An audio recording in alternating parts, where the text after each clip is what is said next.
Good evening, hello and welcome. You're with the news today, your primetime destination Friday night. Ahead of the weekend, we'll bring you all the day's top stories and we've got a power-packed show for you today on the news today. Our big talking points, the Karur Stampede, the Madras High Court now pulls up actor turned Neta Vijay and the state administration.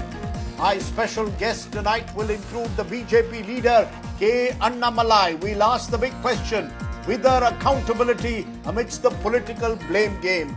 Also my other newsmaker tonight, Sonam Wangchuk's wife Gitanjali has knocked the door of the Supreme Court a week after her husband was arrested. Will Sonam Wangchuk be released or not? Also, we'll be looking at a case that's created a bit of a stir. The Wintrack CEO who exposed a customs bribery row on social media. Is bribery still part of the Indian ecosystem when it comes to business? Lots to talk about on the news without the noise. Tonight, our top story comes from Chennai, where the Madras High Court has intervened finally in the Stampede case in Karur last weekend, where 41 people died while they were attending actor turned Neta Vijay's political rally there. Today, the Madras High Court made it clear the actor could not avoid responsibility for what had happened. They also pulled up the state administration but have ruled out a CBI probe. Our top story tonight is almost a week after Karur, will accountability be fixed for 41 deaths in the stampede in Karur? Take a look at the story.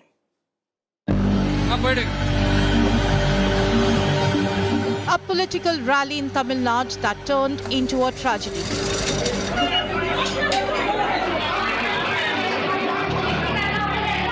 "41 innocent lives lost and scores injured." DVK chief Vijay is in eye of the storm. The Madurai bench of the Madras High Court on Friday rejected petitions, including the one filed by TVK demanding CBI investigation in the case. The court took on record the Stalin government's submission that it will not allow rallies near highways till standard operating procedures are framed. In another hearing, the Madras High Court slammed actor turned politician Vijay for leaving the scene of tragedy. The court lambasted the state government for inaction against Vijay and questioned the police why the organisers were not held responsible. It rejected anticipatory bail petitions filed by TVK leaders Busi Anand and CTR Nirmal Kumar. The Madras High Court has ordered the constitution of an SIT headed by IPS officer Asra Garg to probe into the Karur Stampede. The court categorically stated that there should be proper facilities provided at any political rally. Meanwhile, Stalin government claimed that BJP was conspiring to gain political mileage out of the tragedy, keeping in mind the upcoming assembly elections. Manipur Kalavaram, Gujarat Vivathakal, Kumbh Mela Baligalaikellam, உடனே விசாரணை குழு அனுப்பாத பாஜக கரூருக்கு மட்டும் உடனே அனுப்புறாங்கன்னா தமிழ்நாட்டு மேல இருக்கிற அக்கறையால கிடையாது. இங்கதான் நீங்க கவனிக்கணும், அடுத்த ஆண்டு தேர்தல் வருது. The NDA hit back at Stalin for the governance failure that led to the stampede. I must say that this is a deflecting strategy that he has adopted. He is the CM of the state. He should own up. Under what circumstances his government, the district administration, could not know that there would be a congregation of 30,000? Isn't it absolute intelligence failure on part of the police administration? ஒரு அரசாங்கம் தான் நாட்டு மக்களை காக்கக்கூடிய பொறுப்பில் இருப்பது அரசாங்கம்.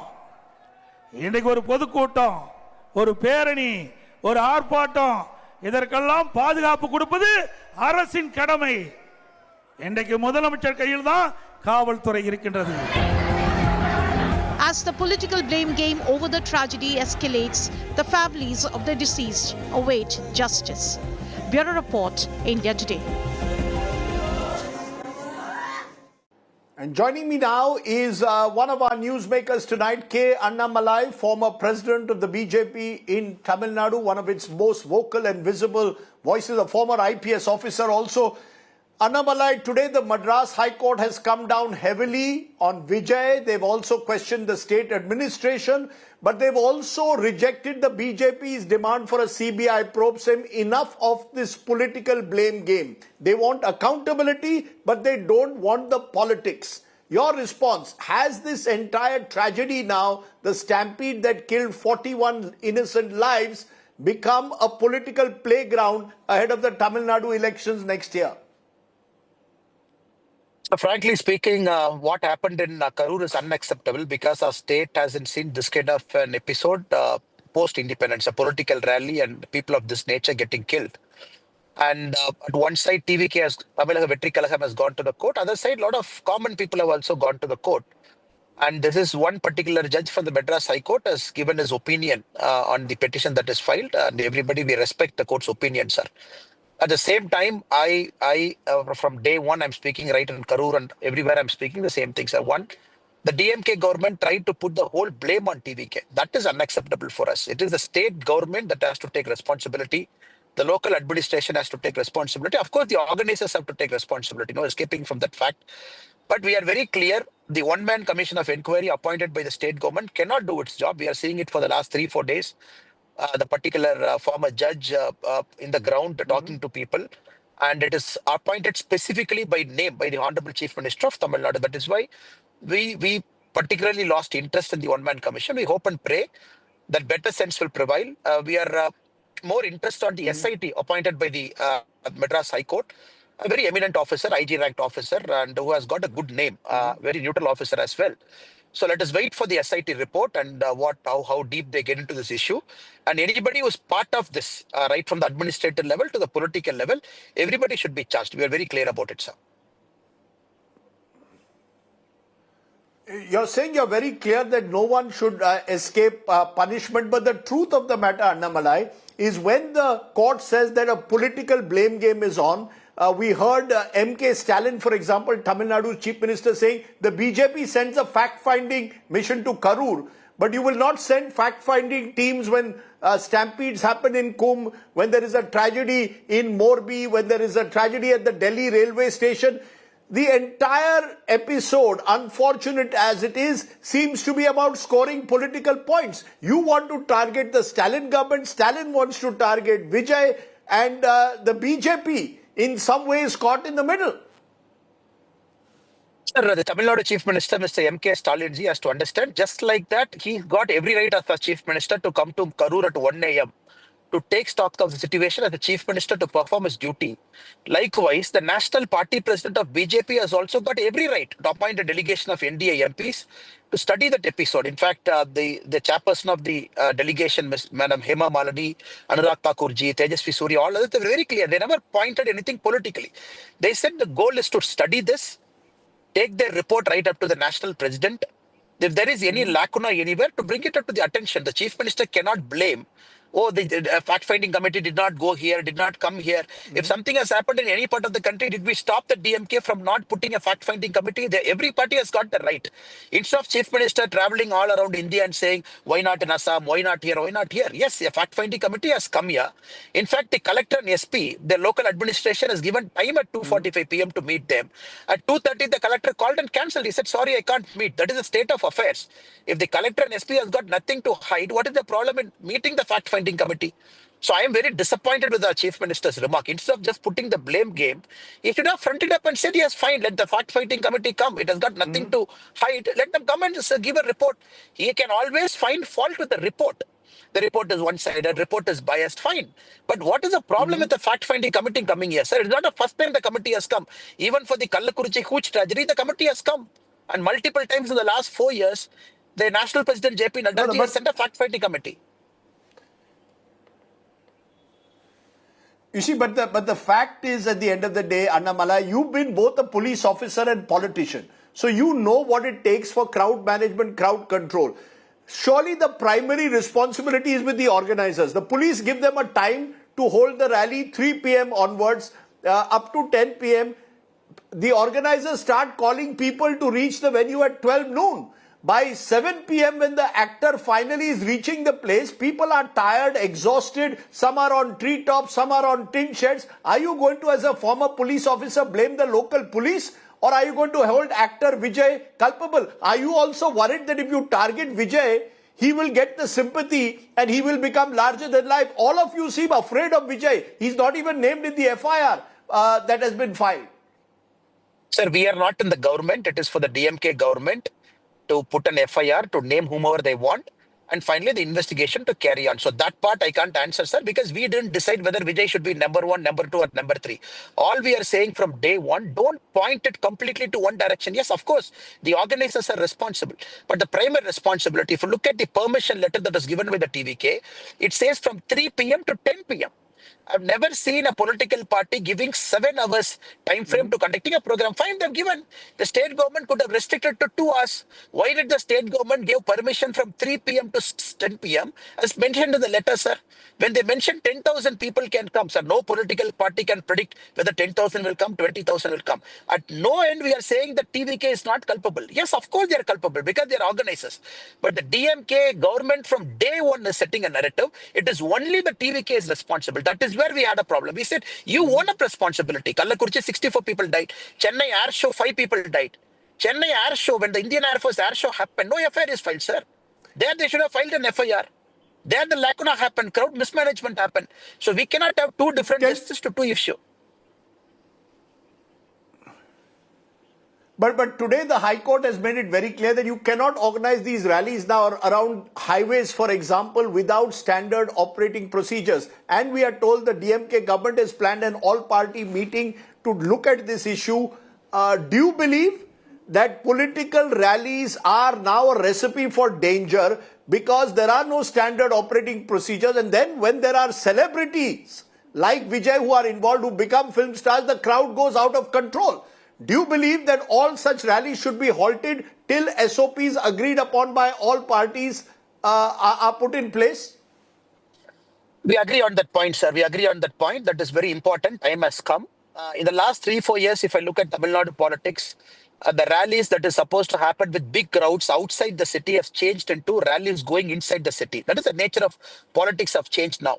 Everybody wants to go into a city. Everybody wants to do a rally. Everybody wants to choke up a road. Everybody wants to show a crowd. That too, they want peak time. Fine. This is a trend that I'm seeing for the last 3-4 years. All parties are responsible because, and many people want a weekend. At least now, I agree to this point, sir. SOP has to come because the SOP will help in multiple things. There should be certain go areas, no go areas in a district. And we should all clearly agree to each district, to each place. This is an area where a rally can happen. This particular time rally can happen. This is a place where rally cannot happen. So that every political party will know, oh, I am asking permission. They're giving it to ruling government. They're not giving it to me.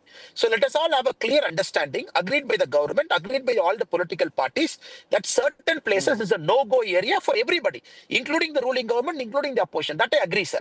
It has to happen till the SOP gets formalized, maybe in 10-15 days. Let us all wait because they clearly mentioned in the High Court that whatever permission is given, the rallies can go on. No new permission has to be given. We will wait. Of course, we are willing to wait, sir. Let the SOP come so that everybody adhere to it. Because the problem is why this blame game is happening, sir. Okay. For the lighthouse and other areas where TVK has asked permission, DMK has done a rally last year at the same place. Now TVK is saying you have given it to them, not to it. So why this blame game? Let us agree to a fixed location. Let us all stick to it, sir.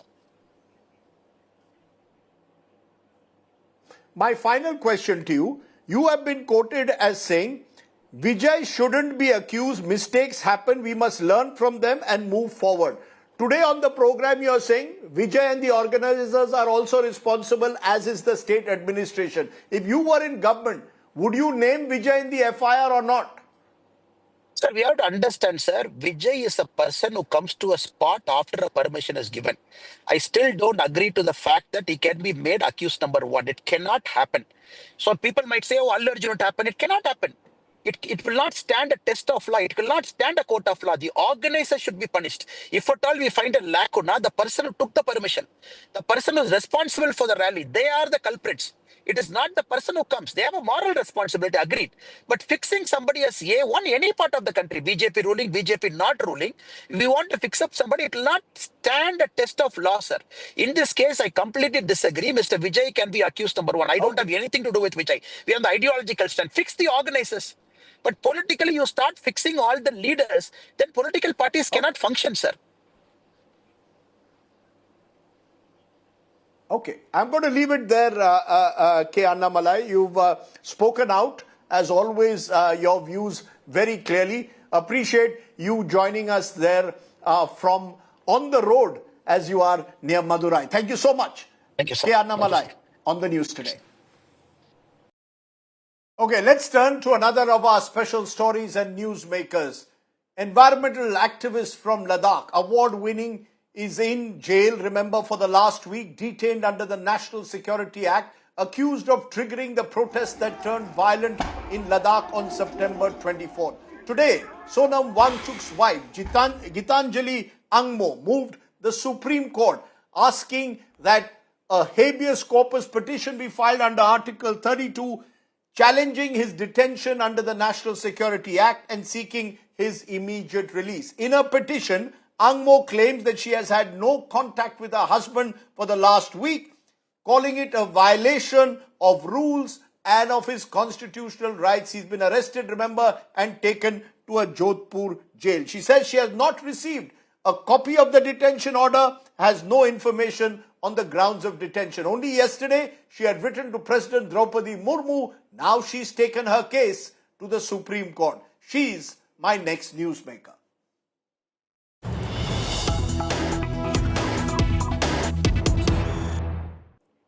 And joining me now is another of our newsmakers tonight. Gitanjali Angmo is Sonam Wangchuk's wife. She's also the co-founder of the Himalayan Institute of Alternatives in Ladakh. Appreciate you joining us, Gitanjali. You've gone and knocked on the door of the Supreme Court today, a week after your husband Sonam Wangchuk was detained, arrested under the National Security Act. Why do you believe that his detention, his arrest is illegal under the NSA? Yeah, so thank you, Rajdeep. His detention is illegal because he is in no way a threat to national security.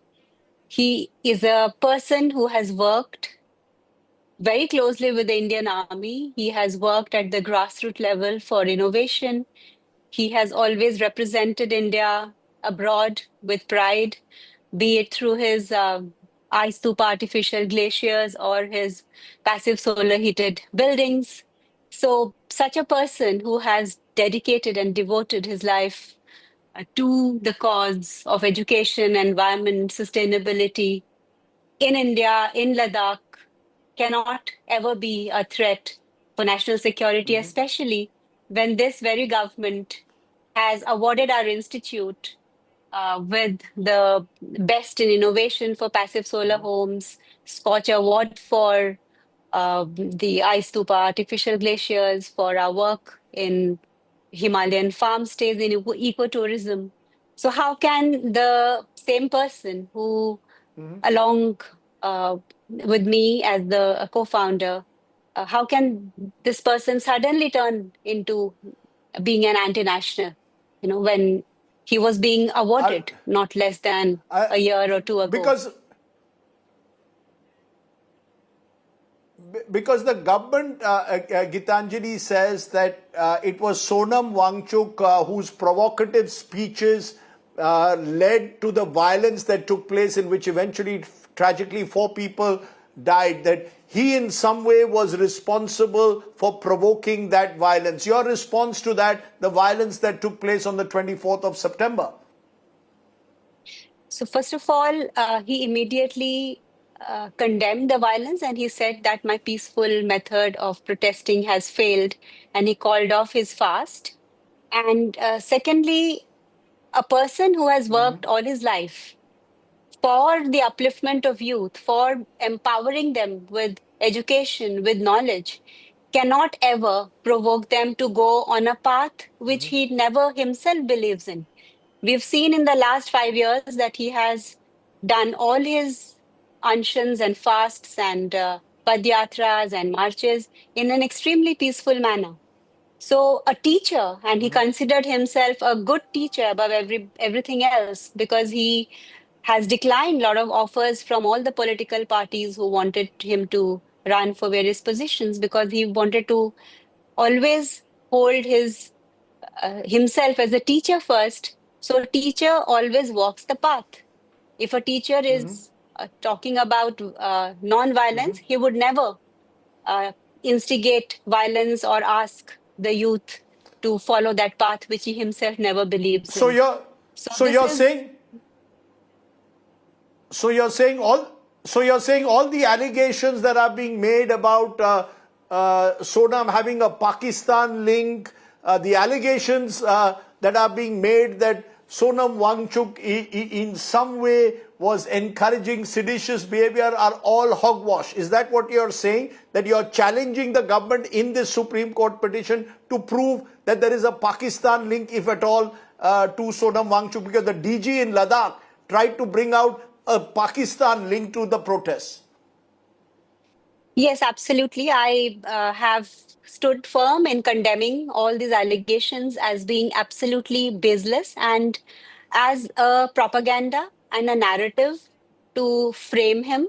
And it is not, it is now that it has intensified, but this witch hunt began about 4 years ago, when first our application of FCRA was not allowed to go through, then our application at the UGC was not allowed to go through, then all the PSUs that fund us for our capex requirements for buildings through their CSR have told us that they have received calls from the MHA to not support us. Some of them withdrew at the last moment before signing of the MOU. And then there were a lot of other witch hunting strategies, especially in the last 1 month. And I have not done anything else but answer all the CBI probes and fact finding, as they call it, and all the IT summons and all of that. I've been just busy doing that for the last 1 month. So you're And before that was the land that was, unilaterally, they said, has been escheated back to the government, even though the delay was on their side, that they did not have a lease policy to be signed. So all this witch hunt had started, So and this arm twisting. So are you telling me, Gitanjali, when you use words like witch hunt, are you telling me that the cancellation of your FCRA license, the income tax probe, the CBI probe has only started after Sonam Wangchuk took an aggressive position against the centre, demanding 6th schedule status for Ladakh? Until then, the same Modi government was giving you various awards for what you were doing in the field of environment, in the field of education. You're telling me there's a link between political activism started by Sonam and these probes against you. Am I correct? Yes, it is correct, because this has only started so that we can be stopped from doing, and he can be stopped from working for the 6th schedule. So there is a clear link between these two, because the Intelligence Bureau used to visit me very regularly about 2 years ago, when he went for his fast for the first time. So they have been visiting our office and visiting us, visiting me, and asking all kinds of questions, but they could not get anything. They have access to all our financial documents. 99.9% of all our transactions are online through checks, through net banking. So there is no question of anything which is not transparent. We have been filing our returns with the ROC of companies and all of that. So because they did not find anything amiss, so the only thing that was left was this NSA, because it is this draconian act which does not, need you to explain. So can I ask you in conclusion, it's a week since he was arrested under NSA Have you got a copy of the detention order? Do you know what the condition of Sonam Wangchuk is? Have you been given any information or any access to him at all? No, that is why I waited for 5 days. So first of all, they had told me that as soon as he is flown down to Jodhpur Central Jail, the officer would speak to me and make me speak to Sonam. But that did not happen last Friday. And then I waited for 5 days to get a copy of the detention order, and it did not happen. And therefore, day before yesterday, I wrote this representation to the President of India with the copy to the Prime Minister, Home Minister, Law Minister, LG of Ladakh, as well as the DC of Ladakh. And even after 1 day of that, there was no reply from any of them. And therefore, yesterday, I had to file habeas corpus with the Supreme Court of India. So you have no idea of his condition, his health. You have no idea of exactly how he is keeping. Am I correct? You have been completely cut off from him for the last week. A quick answer. Exactly. So I have no access to him. I have no access to his information. I have no access to his situation, to his condition, and to anything about him. Okay. I'm going to leave it with this there, Gitanjali. I will wait. We will continue to track this story. We will continue to see what happens in Sonam Wangchuk's case. Someone who was feted with various awards, including by the government of India, today is detained and arrested under the National Security Act. What changed? Well, that's for the government to answer. Gitanjali, for joining me there, appreciate it. Thank you so much. Thank you, Rajdeep. Thank you. Okay, from there, let me turn to another special story.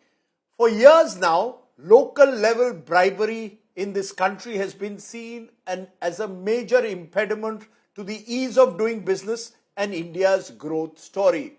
Paisa dena padta hai kaam karwane ke liye. Well, all of this is spoken about, but now a businessman of an import company in Chennai has gone public on social media, giving details of the bribes that were being demanded, he claimed, by the Chennai customs. He even said he was going to give up the business because the bribe taking was getting out of hand. The finance ministry has stepped in and said they will inquire into these charges. It is now a story of a company versus the Chennai customs. Take a look at our story, which looks at an old disease, a cancer that's coming back, bribery. Take a look. I'm no longer going to do business in India in form of import or export or anything. A trader's post that has set social media on fire.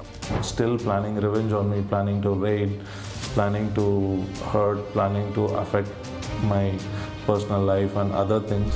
Explosive allegations of revenge and harassment by customs officials.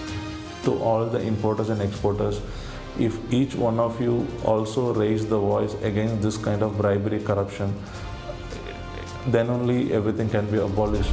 And an appeal to India's traders, stop bribing officials.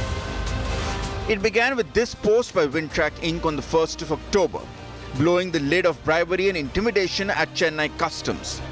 The claim, retaliatory action by officials has forced the company to shut shop in India. A day later, its proprietor went public with an 8-minute video, laying out his story in detail.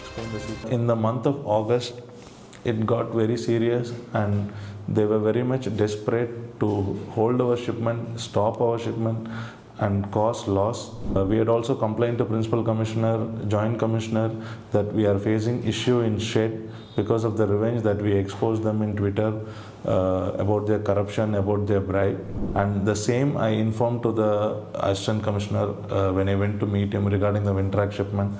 I explained him, sir, why still bribe is demanded so huge, almost 30-40% of the shipment value. How can we do business? I explained my grievance. Since last 2 months, the officers made it very clear that either Wintrack or Praveen related any shipments we will not clear.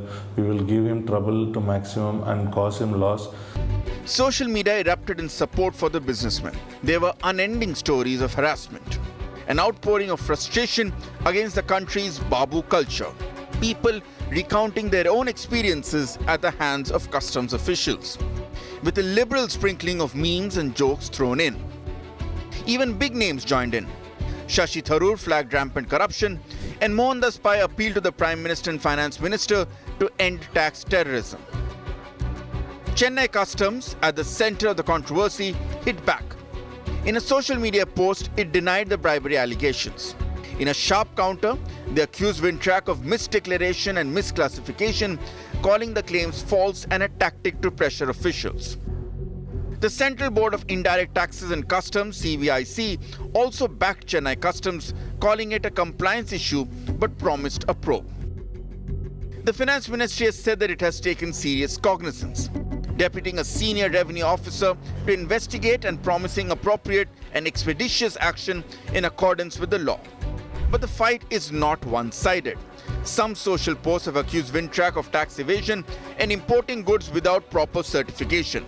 How he was harassed multiple times after he exposed the corruption involving customs officials starting from January itself has now caused a row. Not just that, the Finance Ministry has reacted on this matter, claiming a serious investigation will be conducted by officials of Department of Revenue. Deva, Pramod Madhav for India Today. Okay, and joining me now is Praveen Ganeshan, the Wintrack CEO, who claims that he was forced to give bribes to the customs to clear his goods at Chennai Customs. Appreciate your joining us, Mr. Ganeshan. You've created quite a stir with your tweet where you've gone public accusing the Chennai Customs of demanding bribes, and you even threatened to close down your company because of the bribery. I want to understand what prompted you to go on social media and, in a way, expose, as you're claiming, the Chennai Customs. Do you stand by the allegations? Because the Chennai Customs is denying it. Hi, Rajdeep. I completely stand by my words, which I have expressed in the social media, because what harassment we have been going through for the past 45 days with regards to one shipment that is being held up by them because of my Twitter expose in Jan and June. In the month of Jan, there was a bribery issue in Chennai Customs. We exposed them. And after the issue got solved, I took down the tweet. And again, in the month of May, there was a bribe demand of 5 lakhs and we paid 3 lakhs. And one of the departments which did not receive the bribe share held up my CHA's another shipment in the month of June. So at that time, I had all the records of the bribes and everything I paid in May. So I put out the tweet in June. But may I ask you, Mr. Ganeshan, for a moment, you are coming on my program and saying you openly paid the bribe to the Chennai Customs. Now, why didn't you go and expose these officials before a local court or indeed before their higher-ups rather than going on social media? Why did you end up paying a bribe? You could have gone and exposed them instead of paying up the bribe.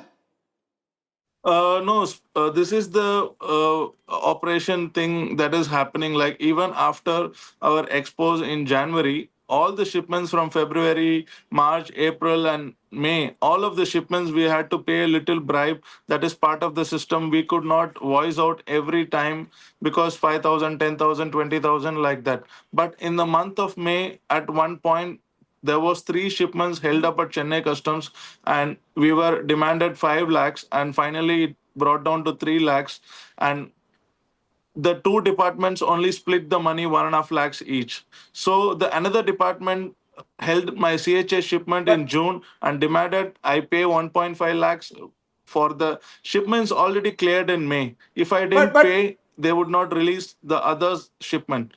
So at that time, I had put it out in the social media. See, I have paid so much every time. But may I ask you, Mr. But may I ask you, Mr. Ganeshan, instead of paying the bribe, why didn't you go to the local authorities? Are you saying you have no confidence in the local authorities, in the customs higher-ups or the finance ministry to say that I am being forced to pay bribes? I mean, why did you end up going to social media? Because the Chennai Customs says you're doing all this to avoid scrutiny, that you yourself are guilty of violations, and therefore you are blaming the customs. Your response? No, it's not the case. We have imported all the shipments from February to August is the same product, even which the product is being held up now. There is no different. More than 20-25 shipments have been cleared. Is the same goods which is being held now. So there is no misdeclaration earlier or now. It's the same goods that have been repeatedly imported by us. And all of the shipments have been passed on, cleared by the same set of officers who are raising suspicious issue now. Okay, I'm going to ask you my final last question. This is my sixth. Are you confident that the finance ministry, which is now intervening, will order a free and fair probe? Are you hopeful of this, or are you going to go ahead and shut down your business because of these briberies? Are you going to shut down your business because you don't want to pay bribes anymore? No. I'm very firm on shutting down, because even in the twice incidents before, I have named the official and we have clearly stated all the proof. There was no action. The officer still works there. There is no departmental action also. So I think officers are shielding their own colleagues, and there is no relief to the importer, however he reports, like social media or digital media. Let me leave it there. Mr. Ganeshan, we've heard you. You claim that the bribery is something which is part of the system. Thank you very much for joining me here on the show tonight. I want to raise big questions with special guests. Bribery at customs across this country, is this an open, worst-kept secret? Is corruption affecting the ease of doing business even now in the country? Is a social media expose really a way to expose corruption? I want to join special guests. Subhash Chandra Garg is former Finance Secretary, Government of India. Sanjeev Ahluwalia is a former IAS officer and a distinguished fellow at the Chintan Research Foundation. Appreciate both of you joining us. Before I come to you, I want to put up what India Today's gross domestic behavior survey found earlier this year. 61%, I want you to understand these numbers carefully. 61% said sometimes it is necessary to pay a bribe to get your work done. 38% said not needed to get your work done through bribes. 94%, the highest was in Uttar Pradesh, said they were ready to give a bribe to get their work done.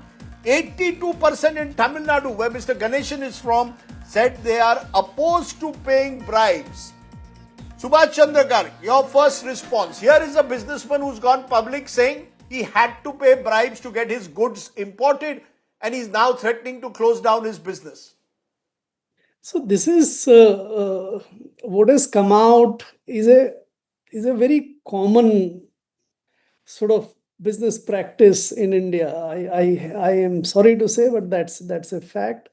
Mostly it remains under covers. It doesn't come out in the open, because both sides, the government officials as well as the businessmen, understand that is the way to do business. That is considered as part of the cost to some extent. And then they go ahead, do their business. But whenever it becomes unreasonably or uncontrollable, so to say, that even the basic business itself is threatened, or the existence of Are you saying it's part of a chalta hai? No, 1 minute, Mr. Garg. Mr. Garg, are you saying there is a chalta hai attitude? For all the talk of na khaunga, na khane dunga, which the Prime Minister says, on the ground, a customs official in Chennai believes bribes are part of his, in a way, of his job profile. He takes the money, according to at least Mr. Ganeshan. See, that is the normal case. I wouldn't put it in this chalta hai kind of attitude, but this is the normal way to do business. But in this case, I've gone through a little bit into it. Actually, our policy makers at the highest levels, many times we think that it's operational problem down under where there is a problem. But the root, even in this case, if you look at it, are the kind of new requirements which have been imposed recently in last couple of years. There is a requirement for batteries import to get an EPR, extended producers sort of responsibility certificate from the from the authorities. There is environmental authorities. There is another requirement which the customs have cited, that you have to get from the meteorology department a certificate that what you are importing is in compliance with that. There is a BIS additional requirement. So this gives the handle in the hands of the customs official. If you want to sort of punish somebody that you have not given this certificate, they wouldn't ask, normally speaking. So in this case, these 3 certificates have been asked, which is impossible for anyone to produce. So it is the policymakers' problem which they create. They say it is ease of doing business, but in the process, we keep on creating more and more hurdles. So it's a very sad situation. It's only so in a way, this is a classic. In a way, this is a classic case, sir, of a bureaucratic maze. It's interesting. I have 2 bureaucrats. The businessman that I asked to come on the program didn't want to come. And that's part of the problem. The fear factor in speaking out. Sanjeev Ahluwalia, is there a bureaucratic maze that still exists where you have discretionary powers and maybe the customs still have far too many because of customs laws? That's where the corruption starts. The corruption is linked to the discretionary powers. Do you agree? Rajdeep, bureaucracy is by definition a maze.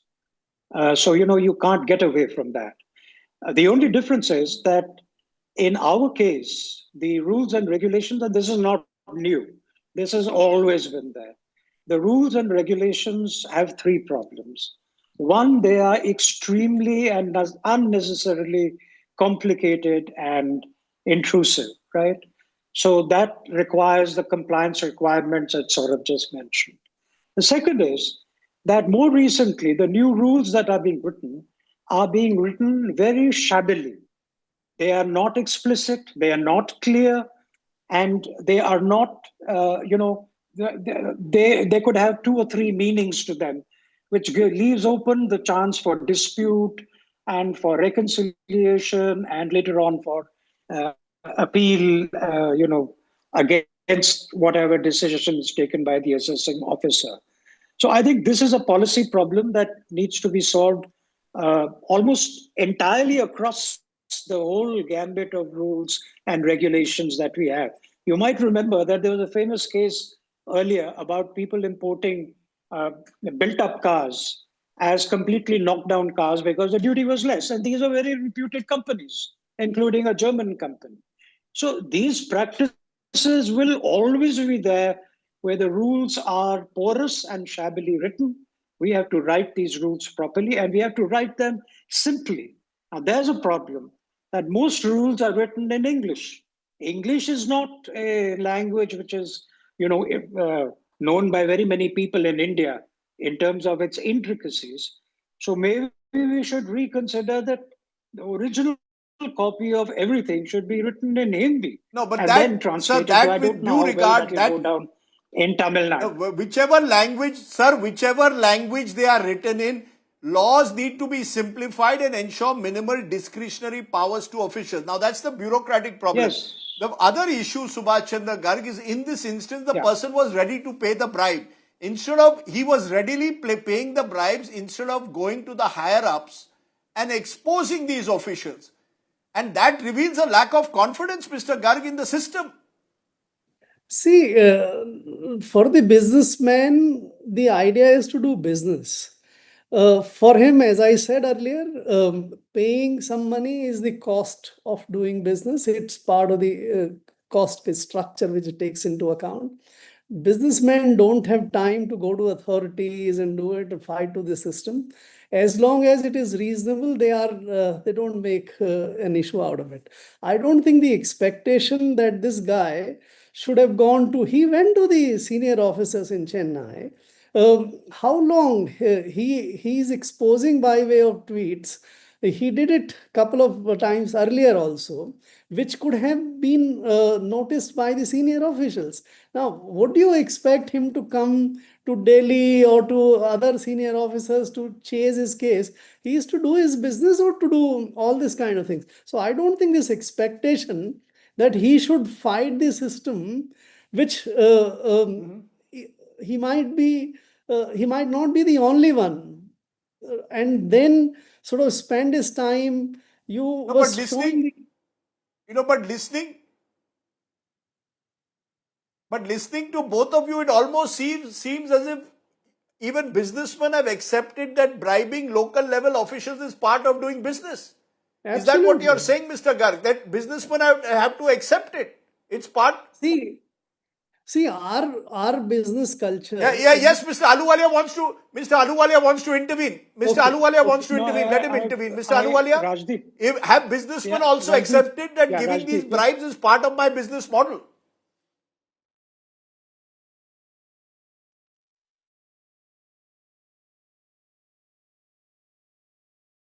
Okay, the image of Mr. Ahluwalia has frozen. You want to take that? You want to take that question, Mr. Garg, and end it there? It is. What's your view? Yeah, okay, go ahead. Go ahead, Mr. Ahluwalia, quickly. Yeah, I'm saying that very quickly that, as I said, tali do haath se bajti hai. And, so therefore I am making no allegations in this particular case. This has to be investigated, and Department of Revenue has taken up the thing. So I'm sure they'll do a good job and, give justice where it's due. But there are businessmen and there are businessmen. As I gave you the case, even a German company was undercutting tax by misdeclaring their imports. One reason is because our rules are not properly written. So they're open to multiple.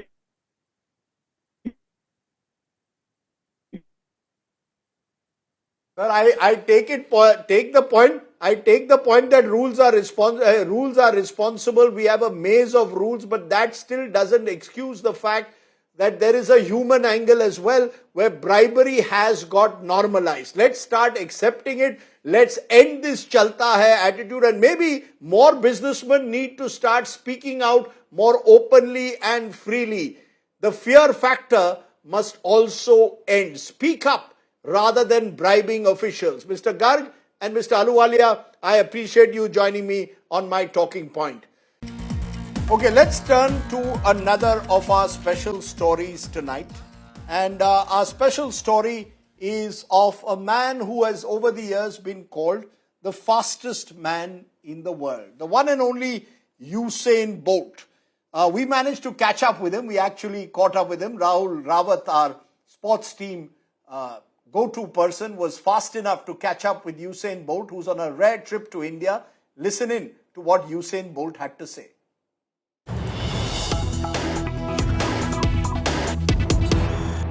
Usain, thank you very much for this interview and welcome to India. How's it going? Enjoying your stay here in India? Yeah. It's been wonderful.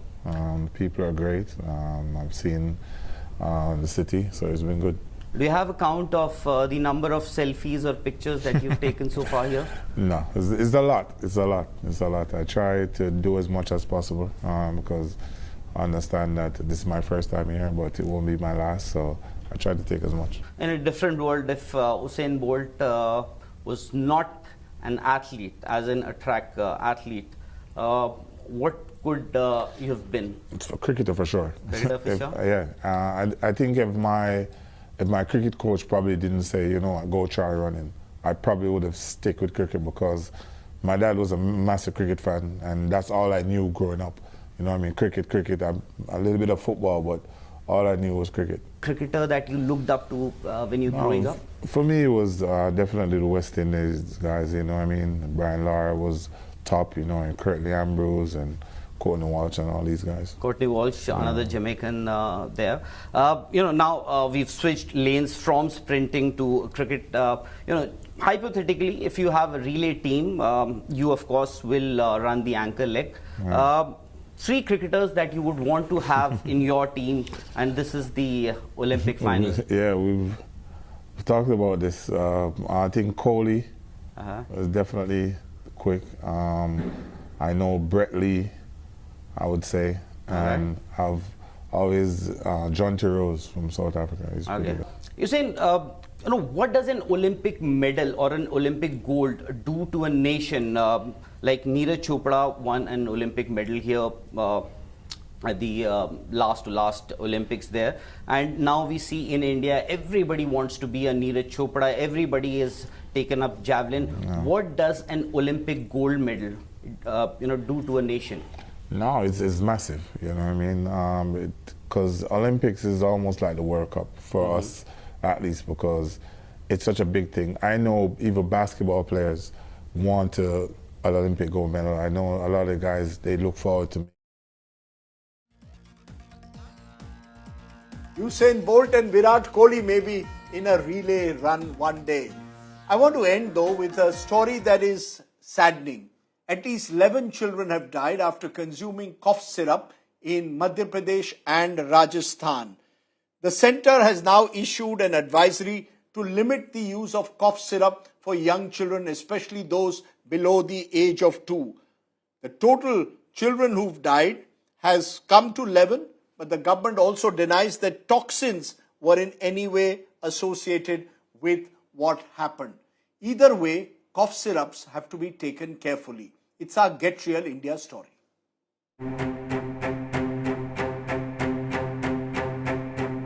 A medicine that is common consumption for children is now at the center of a deadly health controversy that is anything but common.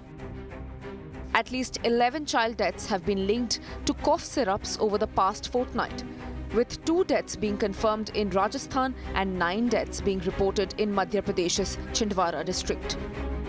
In Rajasthan, the children were given a cough syrup containing dextromethorphan hydrobromide.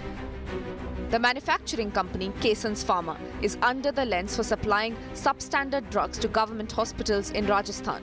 It was penalized once in 2023 and then in February 2025 for violation of the Drugs Act. यहाँ पर हम आए हैं देखने के लिए कोई है या नहीं है, मगर ताला बंद पड़ा हुआ है। 3 दिनों से जब से ये मामला सामने आया है तब से ताला बंद है। पीछे के साइड में एक गार्ड मिला है, अभी जो परसों ही रखा गया है, और इसके अलावा जो पूजा के फूल आए थे यहाँ पर, वो भी गार्ड के रूम के बाहर है। जो गार्ड यहाँ रहता था उसे भी कंपनी ने हटा दिया है। However, the company's cough syrup has now passed the drug test. Health department sources claim overdose is to blame for the deaths. Earlier, when we spoke to the owner of Kesans Pharma, Virendra Gupta, he too had blamed overdose. ऐसा नहीं है कि हम पहली बार ही बना रहे हैं सब। 10-12 साल से हम सप्लाई कर रहे हैं, हम क्वालिटी प्रोडक्ट्स कर रहे हैं। ये जो मामला है अभी हम इस बारे में कुछ कह नहीं पा रहे हैं, बाकी ओवरडोज का ही लग रहा है सर हमें भी, क्योंकि ये जो दवाई है डेक्स्ट्रोमेथोर्फेन, इसका असर जो होता है वो CNS डिप्रेसेंट ही है। ये दिमाग को सुन करके और खांसी को बंद करने का कार्य करता है। The Rajasthan Health Department has suspended Dr. Palak Kulwal and pharmacist Pappu Kumar Soni for administering the controversial cough syrup. In Madhya Pradesh too, the radar has now shifted from the manufacturers to the prescribers. Sources in the Central Drug Standard Control Organization have told India Today that until now, their testing has found no contamination of cough syrup samples in Madhya Pradesh. And another big revelation is the advisory that has been issued by the DGCS, and they have said that children less than 2 years of age should not be prescribed cold and cough medications. In fact, children up to the age of 5 years should not be given these cold and cough medications because of certain chemical components that may impact their kidneys, leading to kidney failure as well as death. The deaths have reignited the debate over whether children even need cough syrups.